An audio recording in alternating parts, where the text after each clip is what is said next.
It's always a special honour to be honoured by a university, and in particular the University of Strathclyde, which has such strengths in human rights. And I understand that I'm speaking on behalf of all who are graduating today, and we are exclusively lawyers, I'm very pleased to say.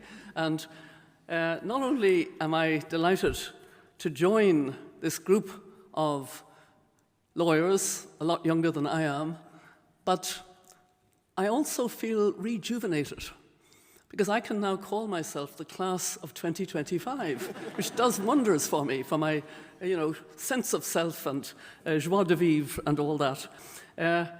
I do well remember graduating from Trinity, but actually the graduation that meant even more to me in terms of how it changed my life was when I graduated in 1968 with my master's in law from Harvard Law School. I remember my father came over and he was bursting with pride, as you're all bursting with pride now, waiting for the graduation of your own graduates. The reason I say that is that year in Harvard did change me a lot. First of all, the teaching was so much better and different from the teaching in Dublin. The teaching in Dublin was traditional law teaching. The teaching in Harvard taught you how to think, which was really important. And in that year, I had so many experiences. First of all, that my American peers were criticizing an immoral war, the war in Vietnam. They were, many of them, because of the time, very interested in why we talked about law at all, and we had wonderful discussions about the meaning of law. Martin Luther King was assassinated in April, and just after I graduated, Robert Kennedy was assassinated. But actually, what influenced me most was my fellow students. The students that I was close to, that I was friendly with, weren't going into the Wall Street firms to make money. They were going into the south of the United States to work on civil rights or poverty programs. And I was deeply affected because they weren't just going to do that. They were going to make a difference. They were going to lead. And this was so different from the Ireland that I had left at the time. An Ireland where we waited our turn. You waited your turn. You waited into your 30s, probably into your 40s. And if you were a woman, you didn't have much turn anyway. And I came back to Ireland with what my future husband called, because he had a good sense of humor, my Harvard humility. It wasn't humility, as it was clear. And that encouraged me the following year, in 1969, to dare to challenge the university seats in the Irish Senate. Traditionally, they had been elderly male professors who took the 6 seats, 3 in Trinity and 3 in the National University stream of colleges. And I challenged in Trinity, my university, and got elected at the age of 25. And I learned an important lesson, which I just want to share with you, when I fulfilled what I'd prioritized when I was seeking to represent the university. I had prioritized legalizing family planning in Ireland. It seems such a simple thing because the law was stupid. Married women could not get the contraceptive pill unless they had the written permission of their doctor certifying that they had cycle regulation problems. And we used to joke at that time that maybe it was the Irish weather, that so many married women had cycle regulation problems, and you couldn't buy or sell a condom, it was against the criminal law. So that all seemed to me to be absolutely clear.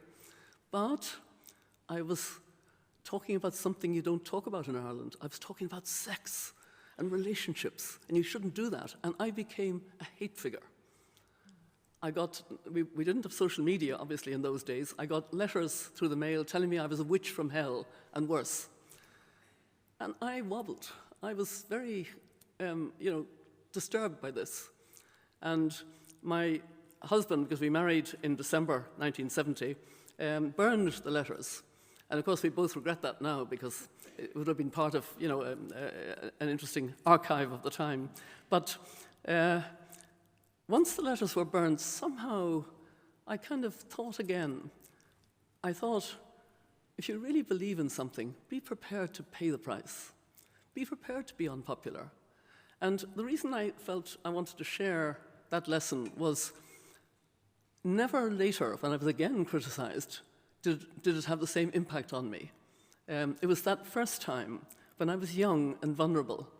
And I want to say to young graduates, now you have social media with so much misogyny, so much viciousness, so much anonymity of hate. It is really disturbing. So if you make any kind of a stand, if you put yourself forward, particularly for public office in any way, or just take a stand, you may find a kind of deluge of that. And be prepared to be unpopular. Be prepared to pay a price if you really believe in what you're doing. So that was something I wanted to share. And then I wanted to share something else, which is related. When I graduated from the law school in Harvard in 1968, I faced a much more orderly world, a world where human rights were on a rising curve, I would say, where there were possibilities. This is a much more difficult time globally, and a much more difficult time for young people to find their way, because apart from anything else, there's so much misrepresentation, disrepresentation, and artificial intelligence, which will also provide opportunities, can magnify that misrepresentation. And I've had experience of that. There's an image of me, a perfect image of me done with AI. I'm selling bonds, and I'm saying, I'm your former president, you can trust me. Drives me mad, and it pops up on Facebook every now and again. And this is the world we're in, this very strange time. So I wanted to share my passion for two articles of the Universal Declaration of Human Rights. And I'm going to end with this. I'm not going to speak for much longer. The first one is the one we all know, Article 1. All human beings are born free and equal in dignity and rights. That's the base. But there's another article which I think is almost more relevant to today, because we need to know who we trust. We trust our family, we trust our neighbors, we trust our community. And you can define community in so many different ways. The University of Strathclyde is a community. That's where the trust is. And it is covered in Article 29, the first sentence.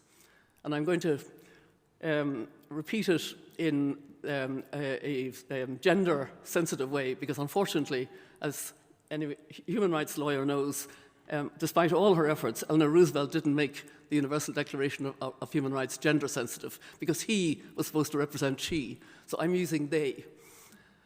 Everyone has duties to the community in which alone they reach the free and full expression of their personality. Isn't that very interesting? So unless you know that you are part of a community and you have duties to that community and you do something about it, you yourself don't reach your full potential. And I see heads nodding when I say that, because many people know if you give to the community, if you give of yourself, if you work with others for a higher cause, if I can put it that way, you yourself receive far more. I'm going to end with two lessons that I learned from elders. As you've heard, I was involved, and I'm still involved as an active elder. I'm no longer chair of the elders, but the group that Nelson Mandela brought together in 2007 to carry on his work on peace and human rights and a safer world. And the first lesson is Kofi Annan, when he was our chair just before he died, used to repeat constantly a message that I think encompasses all of us as graduates today. You are never too young to lead, and you are never too old to learn. That's me. Never too old to learn. The lead is you lot. Anyway, that's the first lesson. The second lesson was a lesson in the importance of humor. Archbishop Tutu was a maestro. He was our first chair. He was a maestro in that. And he would make himself a little bit ridiculous, and he would make people laugh. And that's what I'm going to do when I'm taking my seat. I've learned from him to do a little dance. So I'm going to dance back to myself.